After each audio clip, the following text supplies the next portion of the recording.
this video, I wanted to read part of the book Anthem by Ayn Rand.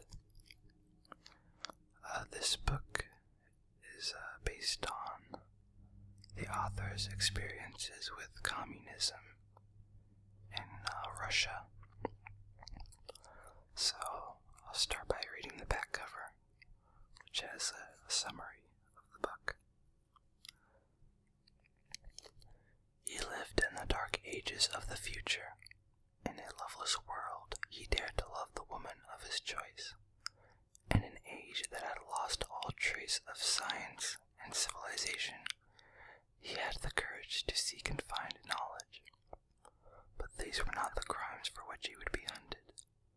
He was marked for death because he had committed the unpardonable sin. He had stood forth from the mindless human herd. He was a man alone. Ayn Rand's classic tale of a future dark age, of the great we, a world that deprives the individual of name, independence, and values, anticipates her later masterpieces, The Fountainhead and Atlas Shrugged. So this book is about a character who lives in a dystopian society. And just to get you used to the style of the writing. In the book, in the world, there is no word for I, or me, or mine. Instead, they use plural pronouns. So, if you hear the book talking about a we, or an ours, it usually means mine or I. Because this book is all about brotherhood.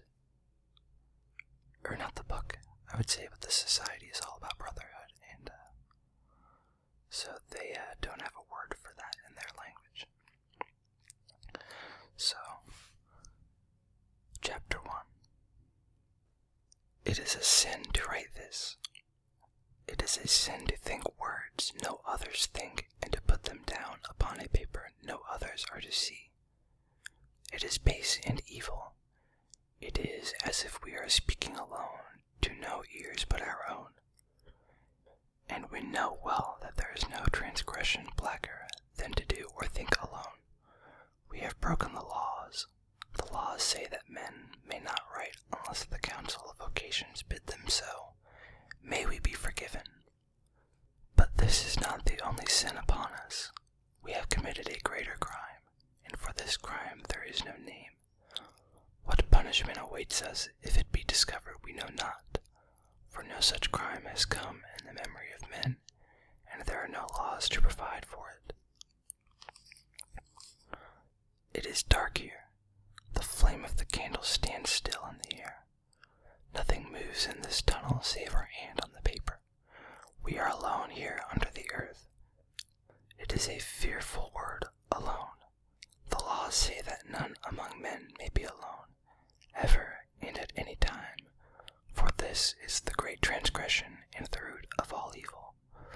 But we have broken many laws, and now there is nothing here save our one body, and it is strange to see only 2 legs stretched on the ground, and on the wall before us the shadow of our one head.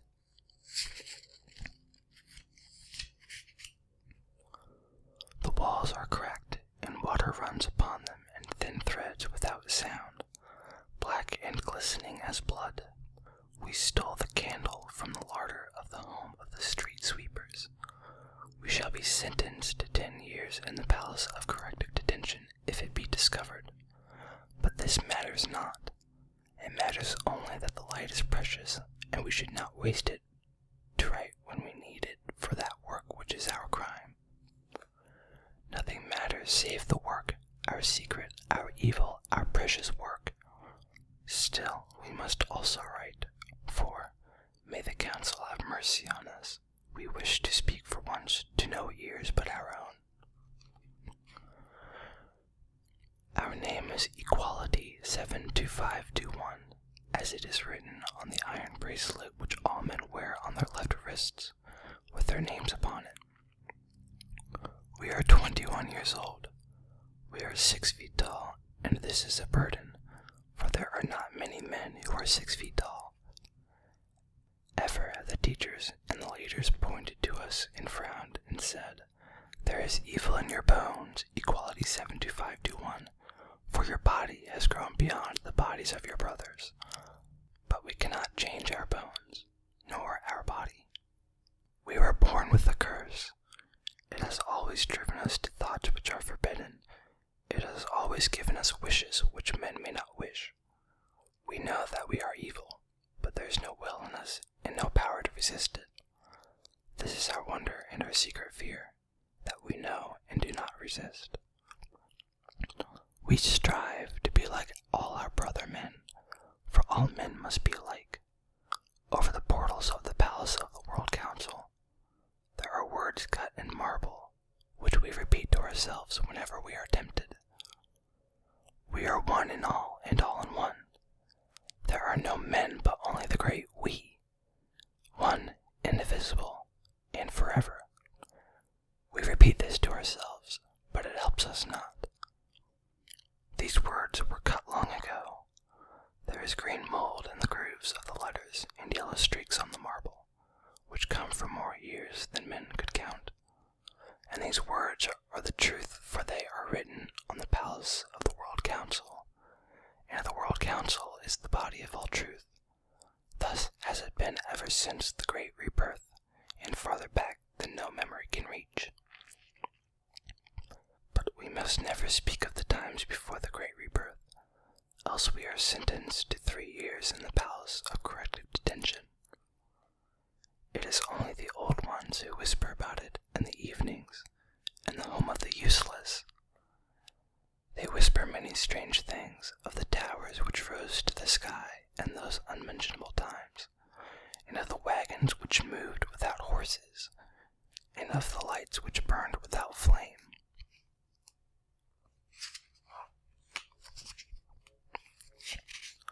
But those times were evil, and those times passed away, when men saw the great truth, which is this, that all men are one, and that there is no will save the will of all men together. All men are good and wise. It is only we, equality 725-1, we alone who are born with a curse, for we are not like our brothers. And as we look back upon our life, we see that it has ever been thus, and that it has brought us step by step to our last, supreme transgression, our crime of crimes hidden here under the ground. We remember the home of infants where we lived till we were 5 years old, together with all the children of the city who had been born in the same year. The sleeping halls were white and clean and bare of all things save 100 beds. We were just like all our brothers then, save for the one transgression.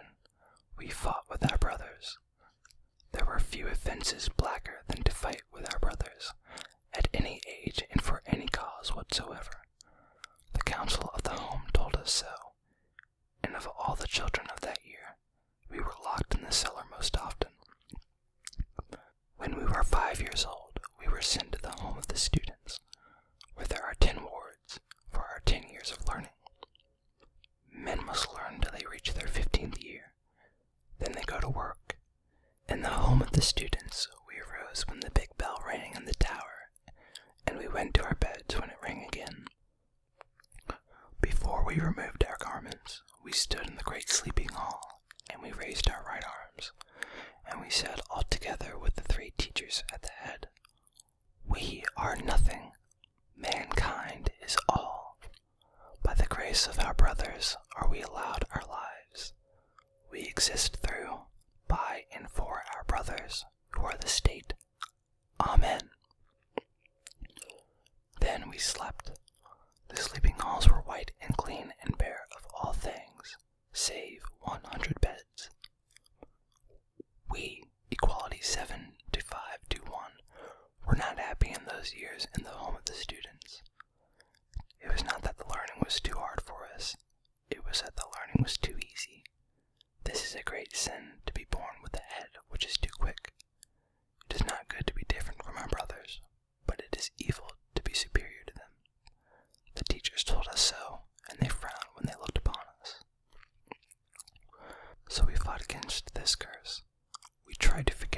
lessons, but we always remembered. We tried not to understand what the teachers taught, but we always understood it before the teachers had spoken. We looked upon Union 53992, who were a pale boy with only half a brain.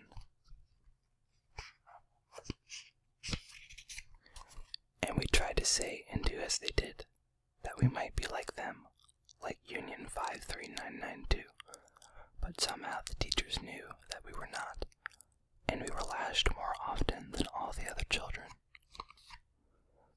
The teachers were just, for they had been appointed by the councils, and the councils are the voice of all justice, for they are the voice of all men. And if sometimes, in the secret darkness of our heart, we regret that which befell us on our 15th birthday, we know that it was through our own guilt. We had broken a law, for we had not paid heed to the words of our teachers. The teachers had said to us all, "Dare not choose in your mind the work you would like to do when you leave the home of the students. You shall do that which the Council of Vocation shall prescribe for you. For the Council of Vocation knows in its great wisdom where you are needed by your brother men, better than you can know it in your unworthy little minds. And if you are not needed by your brother men, there is no reason for you to burden the earth with your bodies." We knew this well in the years of our childhood, but our curse broke our will. We were guilty, and we confess it here. We were guilty of the great transgression of preference. We preferred some work and some lessons to the others. We did not listen well to the history of all the councils elected since the great rebirth, but we loved the science of things. We wished to know about all the things which make the earth around us. We asked so many questions that the teachers forbade it. We think that there are mysteries in the sky and under the water and in the plants which grow. But the Council of Scholars has said that there are no mysteries, and the Council of Scholars knows all things. And we learned much from our teachers. We learned that the earth is flat and that the sun revolves around it, which causes the day and the night. We learned the names of all the winds which blow over the seas and push the sails of our great ships. We learned how to bleed men to cure them of all ailments. We loved the science of things, and in the darkness, in the secret hour, we awoke in the night, and there were no brothers around us, but only their shapes and the beds and their snores. We closed our eyes, and we held our lips shut, and we stopped our breath, for no shudder might let our brothers see, hear, or guess, and we thought that we wished to be sent to the home of the scholars when our time would come. All the great modern inventions come from the home of the scholars, such as the newest one, which we found only 100 years ago, of how to make candles from wax and string. Also, how to make glass, which is put in our windows to protect us from the rain. To find these things, scholars must study the earth and learn from the rivers, from the sands, from the winds and the rocks. And if we went to the home of the scholars, we could learn from these also. We could ask questions of these, for they do not forbid questions. And questions give us no rest. We know not why our curse makes us seek we know not what, ever and ever, but we cannot resist it. It whispers to us that there are great things on this earth of ours, and that we can know them if we try, and that we must know them. We ask, why must we know? But it has no answer to give us. We must know that we may know. So we wished to be sent to the home of the scholars. We wished it so much that our hands trembled under the blankets in the night, and we bent our arm to stop that other pain which we could not endure. It was evil, and we dared not face our brothers in the morning. For men may wish nothing for themselves, and we were punished when the Council of Vocations came to give us our life mandates, which tell those who reach their 15th year what their work is to be for the rest of their days. The Council of Vocations came on the first day of spring, and they sat in the great hall. And we were 15, and all the teachers came into the great hall. And the Council of Vocations sat on a high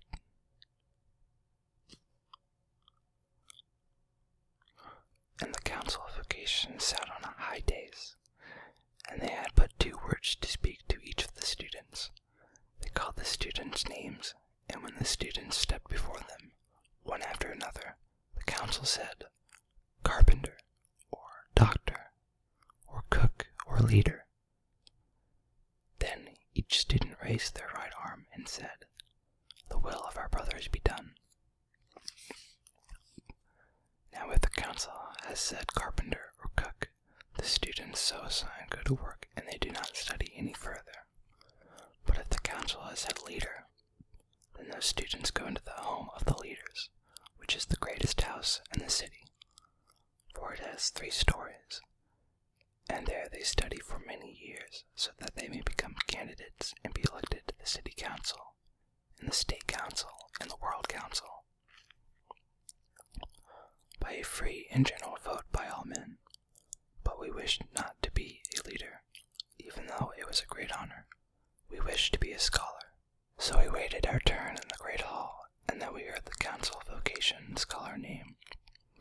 Equality 72521. We walked to the dais, and our legs did not tremble, and we looked up at the council. There were 5 members of the council, 3 of the male gender, and 2 of the female. Their hair was white, and their faces were cracked as the clay of a dry riverbed. They were old. They seemed older than the marble of the temple of the World Council. They sat before us, and they did not move, and we saw no breath to stir the folds of their white togas. But we knew that they were alive, for a finger of the hand of the oldest rose pointed to us, and fell down again. This was the only thing which moved, for the lips of the oldest did not move as they said, "Street sweeper." We felt the cords of our neck grow tight as our head rose higher to look upon the faces of the council, and we were happy. We knew we had been guilty, but now we had a way to atone for it. We would accept our life mandate, and we would work for our brothers, gladly and willingly, and we would not erase our sin against them, which they did not know, but we knew. So we were happy and proud of ourselves and of our victory over ourselves. We raised our right arm, and we spoke, and our voice was the clearest, the steadiest voice in the hall that day. And we said, "The will of our brothers be done." And we looked straight into the eyes of the council, but their eyes were as cold as blue glass buttons. So we went into the home of the street sweepers. It is a gray house on a narrow street. There is a sundial in its courtyard, by which the council of the home can tell the hours of the day and when to ring the bell. When the bell rings, we all rise from our beds. The sky is green and cold, and our windows to the east. The shadows on the sundial marks off a half hour, while we dress and eat our breakfast in the dining hall, where there are 5 long tables with 20 clay plates and 20 clay cups on each table. Then we go to work in the streets of the city with our brooms and our rakes. In 5 hours, when the sun is high, we return to the home and we eat our midday meal, for which 1/2 hour is allowed. Then we go to work again. In 5 hours, the shadows are blue on the pavements, and the sky is blue with a deep brightness, which is not bright. We come back to have our dinner, which lasts 1 hour. Then the bell rings, and we walk in a straight column to one of the city halls for the social meeting. Other columns of men arrive from the homes of the different trades. The candles are lit, and the councils of different homes stand in a pulpit, and they speak to us of our duties and of our brother men. Then visiting leaders must mount the pulpit, and they read to us the speeches which were made in the city council that day, for the city council represents all men, and all men must know. Then we sing hymns.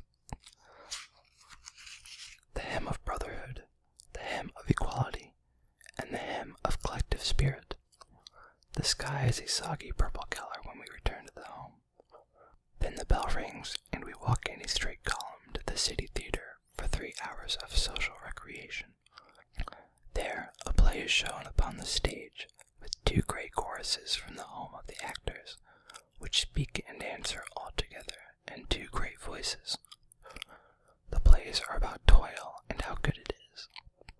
Then we walk back to the home in a straight column.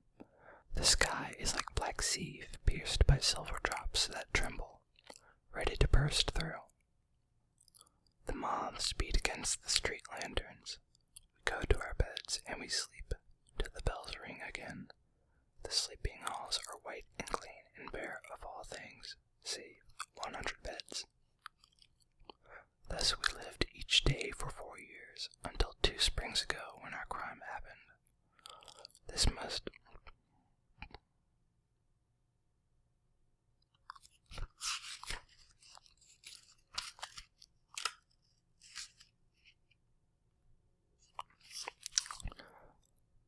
Thus we lived each day of 4 years, until 2 springs ago when our crime happened. Thus must all men live until they are 40.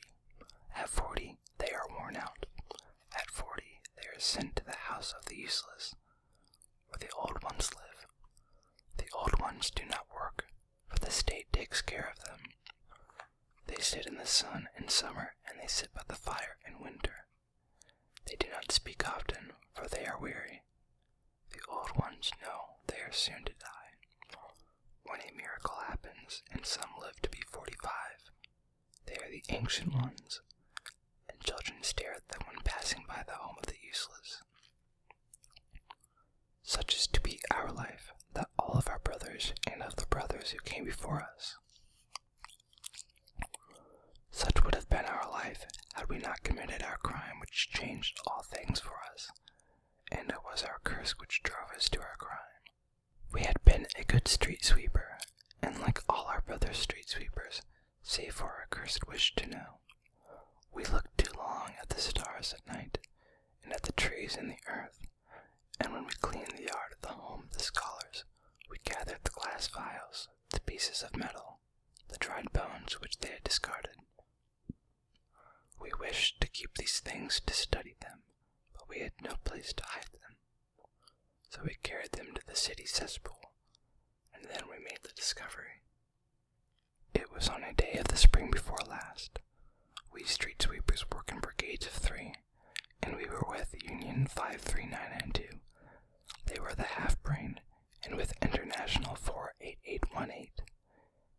Now, Union 53992 are a sickly lad, and sometimes they are stricken with convulsions, and their mouth froths, and their eyes turn white. But International 48818 are different. They are a tall, strong youth, and their eyes are like fireflies, for there is laughter in their eyes. We cannot look upon International 48818 and not smile in answer. For this they were not liked in the home of the students, as it is not proper to smile without reason. And also they were not liked because they took pieces of coal and they drew pictures upon the walls, and they were pictures which made men laugh. But only our brothers in the home of the artists who are permitted to draw pictures. So International 48818 were sent to the home of the street sweepers, like ourselves. International 48818 and we were friends. This is an evil thing to say, for it is a transgression, the great transgression of preference, to love any among men better than the others, since we must love all men, and all men are our friends. So International 48818 and we have never spoken of it. We know when we look into each other's eyes, and when we look thus without words, we both know other things also, strange things which there are no words, and these things frighten us. So on that day of the spring before last, Union 53992 were stricken with convulsions on the edge of the city, near the city theater. We left them to lie in the shade of the theater tent, and we went with International 41181 them to lie in the shade of the theater tent, and we went with International 48818 to finish our work. We came together to the great ravine behind the theater. It is empty save for the trees and weeds. Beyond the ravine there is a plain, and beyond the plain there lies the uncharted forest, about which men must not think. We were gathering the papers and the rags which the wind had blown from the theater, when we saw an iron bar among the weeds. It was old and rusted by many rains. We pulled with all our strength, but we could not move it. So we called International 48818, and together we scraped the earth around the bar. Of a sudden the earth fell in before us, and we saw an old iron grill over a black hole. International 48818 stepped back, but we pulled at the grill and it gave way, and then we saw iron rings as steps leading down a shaft into darkness without bottom. We shall go down, we said to International 48818. It is forbidden, they answered. We said, the council does not know of this hole, so it cannot be forbidden. And they answered, since the council does not know of this hole, there can be no law permitting to enter, and everything which is not permitted by law is forbidden. But we said, we shall go nonetheless. They were frightened, but they stood by and watched us go. We hung on the iron rings with our hands and our feet.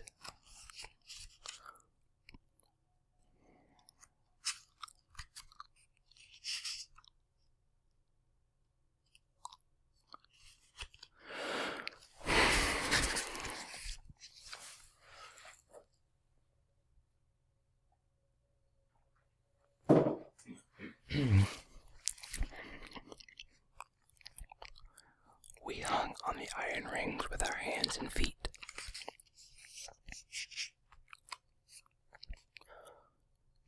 We could see nothing below us, and above us the hole open upon the sky grew smaller and smaller, till it came to be the size of a button. But still we went down. Then our foot touched the ground. We rubbed our eyes, for we could not see. Then our eyes became used to the darkness, but we could not believe what we saw. No men known to us could have built this place, nor the men known to our brothers who lived before us, and yet it was built by men. It was a great tunnel. Its walls were hard and smooth to the touch. It felt like stone, but it was not stone.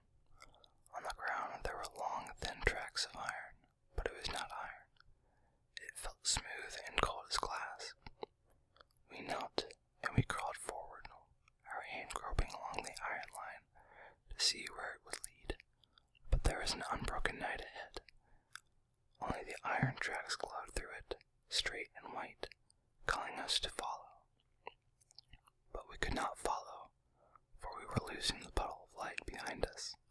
So we turned and we crawled back, our hand on the iron line, and our heart beat in our fingertips, without reason. And then we knew. We knew suddenly that this place was led from the unmentionable times. So it was true, and those times had been, and all the wonders of those times. Hundreds upon hundreds of years ago, men knew secrets which we have lost, and we thought, this is a foul place. They are damned who touch the things of the unmentionable times. But our hand, which followed the track as we crawled, clung to the iron as if it would not leave it, as if the skin of our hand were thirsty and begging of the metal some secret fluid beating in its coldness. We returned to the earth.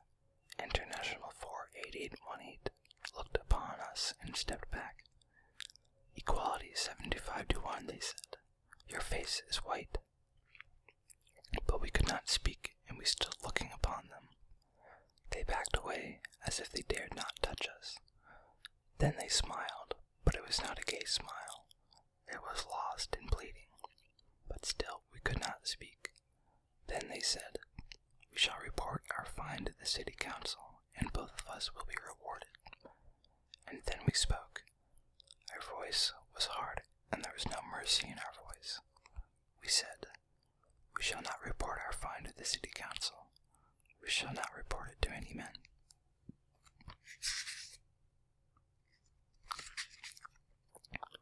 They raised their hands to their ears, for never had they heard such words as these. "International 48818, we asked, will you report us to the council and see us lashed to death before your eyes?" They stood straight of a sudden, and they answered, "Rather would we die." Then we said, "Keep silent. This place is ours. This place belongs to us, equality 75-1, and to no other man on earth. And if ever we surrender it, we shall surrender our life with it also." Then we saw that the eyes of International 48818 were full to the lids with tears they dared not drop. They whispered, and their voice trembled, so that their words lost all shape. "The will of the council is above all things, for it is the will of our brothers, which is holy. But if you wish it so, we shall obey you. Rather shall we be evil with you than good with all our brothers. May the council have mercy upon both our hearts." Then we walked away together and back to the home of the street sweepers, and we walked in silence. Thus did it come to pass that each night, when the stars are high and the street sweepers sit on the city theater, we, equality 75-1, steal out and run through the darkness to our place. It is easy to leave the theater when the candles are blown and the actors come onto the stage. No eyes can see us as we crawl under our seat and under the cloth of the tent. Later, it is easy to steal through the shadows and fall in line next to International 48818 as the column leaves the theater. It is dark in the streets, and there are no men about, for no men may walk through the city when they have no mission to walk there.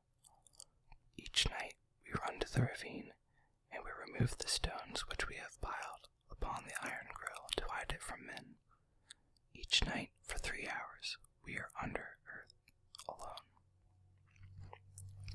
We have stolen candles from the home of the street sweepers. We have stolen flints and knives and paper, and we have brought them to this place. We have stolen glass vials and powders and acids from the home of the scholars. We sit in the tunnel for 3 hours each night and we study. We melt strange metals, and we mix acids, and we cut open the bodies of the animals which we find in the city cesspool. We have built an oven of the bricks we gathered in the streets. We burn the wood we find in the ravine. The fire flickers in the oven, and blue shadows dance upon the walls, and there is no sound of men to disturb us. We have stolen manuscripts. This is a great offense. Manuscripts are precious, for our brothers in the home of the clerks spend 1 year to copy one single script, and they are clear handwriting. Manuscripts are rare, and they are kept in the home of the scholars. So we sit under the earth and we read the stolen scripts.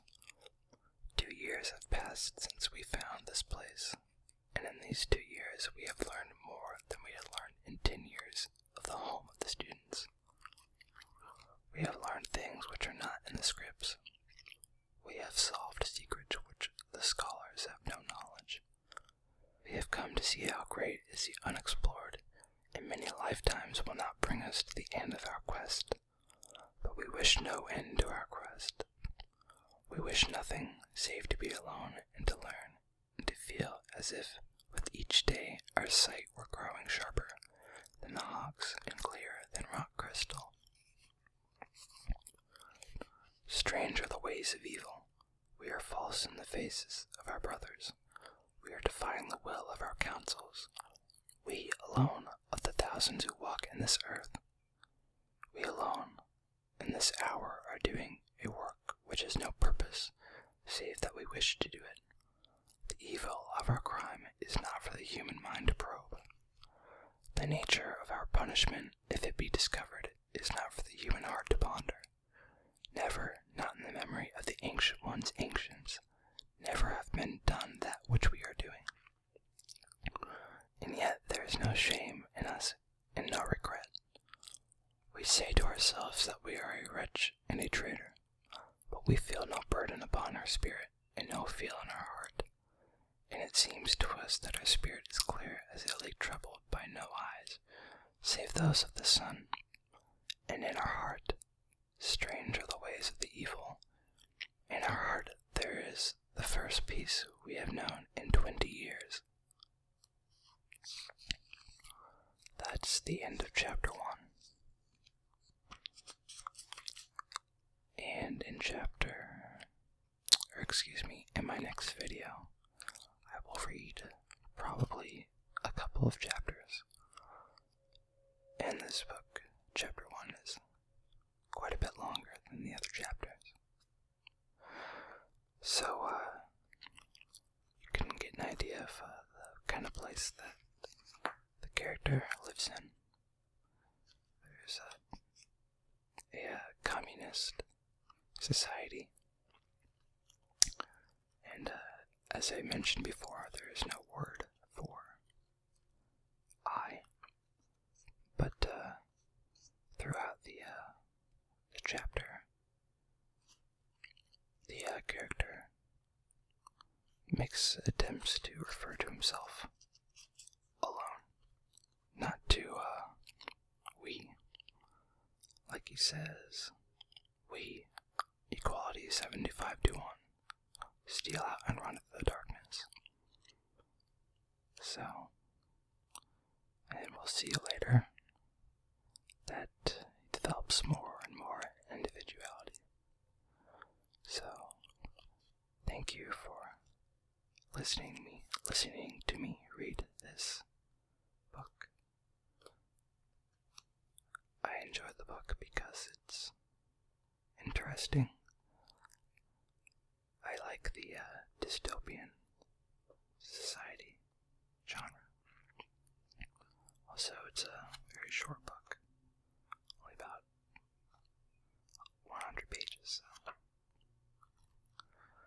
Anyway, like I said, thanks for watching, and I hope to see you in my next video as I continue to